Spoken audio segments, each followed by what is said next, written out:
Friends, ఇప్పుడే అందిన వార్త. ఎయిర్టెల్ వాడుతున్న వారందరికీ మరో బిగ్ షాక్ అనమాట. రీఛార్జ్ ప్లాన్ అనేది కట్. ఆ వివరాలు ఏంటనేది వీడియోలో తెలుసుకుందాం. వీడియో చివరి వరకు చూడండి, అర్థమవుతుంది. మరోసారి ఛానల్ వస్తే తప్పకుండా సబ్స్క్రైబ్ చేసుకొని చూస్తున్నారు కానీ లైక్ చేయడం మర్చిపోతున్నారు. వెంటనే లైక్ చేయండి. వీళ్ళకి అయితే వెళ్ళిపోదాం.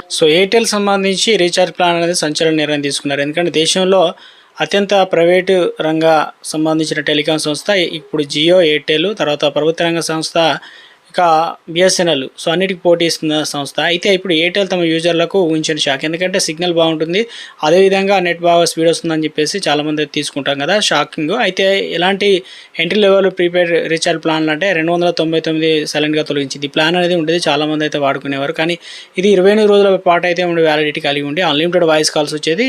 రోజుకు 1 GB డేటా చొప్పున డేటా అందించే ఈ పాపులర్ ప్లాన్కు గుడ్ బై చెప్పడం ఈ గమనార్హం. తక్కువ ధరతో రీఛార్జ్ చేసుకోవాలని చూసేవారికి కూడా ఇది ఒక బ్యాడ్ న్యూస్ అని చెప్పుకోవచ్చు. ఎందుకంటే ఇక నుంచి మరింత ఎక్కువ చెల్లించాల్సి వస్తుంది. గతంలో ఈ రీఛార్జ్ ప్లాన్ అనేది 299 తీసుకుంటే సరిపోయేదని చెప్పేసి. అయితే 2 ప్రీపెయిడ్ రీఛార్జ్ ప్లాన్లో ఎయిర్టెల్ స్వస్థ పలికింది అనమాట. ఇందులో వచ్చేసి ఎయిర్టెల్ వెబ్సైట్లో ఎయిర్టెల్ థ్యాంక్స్ యాప్లో నుంచి 299 ప్లాన్ అనేది ఎంట్రీ లెవెల్ ప్లాన్ అనేది లేదనమాట. మరో 2 ప్లాన్లు కూడా ఎయిర్టెల్ తొలగించినట్టు చెప్తున్నారు. 299 28 రోజుల వ్యాలిడిటీ, 1 GB డేటా ఉండేది కదా, 100 SMS అయితే వచ్చాయి. ఉచితంగా కాలర్ ట్యూన్, ఇక పెర్ప్లెక్సిటీ ప్రో కావచ్చు, ఏఐ సబ్స్క్రిప్షన్ వంటి ప్రయోజనాలు కూడా అందుబాటులో ఉండేవి. కానీ ఇకపైన బెనిఫిట్ కోసం రీఛార్జ్ చేయాలంటే అందుబాటులో ఉన్న ఏకైక ప్లాన్ 349 మాత్రమే అనమాట. ఇందులో భాగంగానే అపరిమితమైన కాల్ సహా రోజుకు 2 GB డేటా.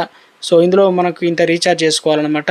ఇప్పుడు గతంలో 299 ఉంటే ఇప్పుడు 350 వరకు రీఛార్జ్ చేసుకోవాల్సి అయితే ఉంటుంది. డైలీ 2 GB వస్తుంది, 100 SMSలో.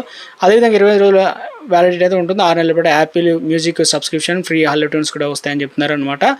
ఇక అదేవిధంగా 209 ఎంట్రీ ప్లాన్తో పాటు 579, 619 రీఛార్జ్ ప్లాన్స్ అయితే ఎయిర్టెల్ను కనిపించడం తొలగించేసింది. ఇక 2 ప్లాన్స్ అయితే ఎయిర్టెల్ వెబ్సైట్లో కనిపించడం లేదు. 579 ప్లాన్ 50 రోజుల వ్యాలిడిటీ, 1.5 GB డేటా వచ్చేది. 60 రోజుల వ్యాలిడిటీతో 619 రీఛార్జ్ ప్లాన్ చేసుకుంటే మొదట ఎంపిక చేసిన సర్కిల్లోనే ప్లాన్ తొలగించిన ఎయిర్టెల్ తర్వాత మిగిలిన సర్కిల్లోని ప్లాక్స్ తొలగించినట్టుగా తెలియడం జరిగిందనమాట. ఇదొక ఏదైతే రీఛార్జ్ సంబంధించినటువంటి అమౌంట్ అనేది పెరుగుతున్నారు అన్నమాట.